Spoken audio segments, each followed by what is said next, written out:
And now our fourth story out front, arming Newtown. Tonight, the governor of Connecticut, which is the state with the toughest gun laws in the country, is being honored for his efforts to pass even further gun control measures.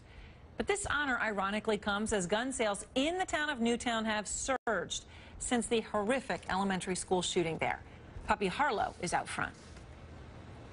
I'm Nancy. Hi, how you doing? Pleased to meet you. She's a grandmother who's about to become a first-time gun owner. This way is easier. Nancy Ellis says the new gun laws passed in Connecticut, among the toughest in the country, are a big reason why she's buying her first firearm.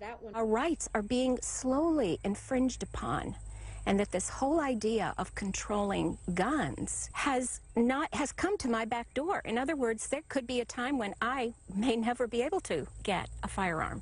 Ellis lived in Newtown for 28 years. Her desire to own a gun is part of a spike in the state.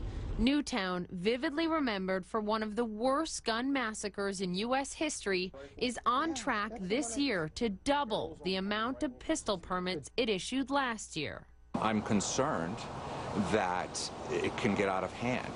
Nancy Lanza had quite an arsenal, I understand, in her home. You only have two hands. How many guns can you fire at once? Dave Ackert and Monty Frank are members of Newtown Action Alliance, pushing to curb gun violence. There's a perception that the government's going to come and grab all their guns, or it's going to not allow them to purchase certain guns. Newtown resident Ryan Delp owns multiple guns, but did not want to show them on camera out of respect for the Newtown victims. You went out and you bought another gun after the shooting at Sandy Hook Elementary.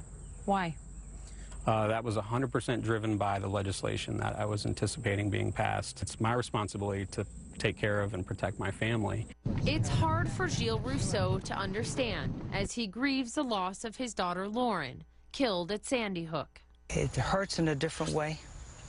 I had my first dream with my daughter was in the dream just about a week ago. And I said, Lauren is dead. How can she be there? She's dead. What do you think when you see these numbers? It's sad.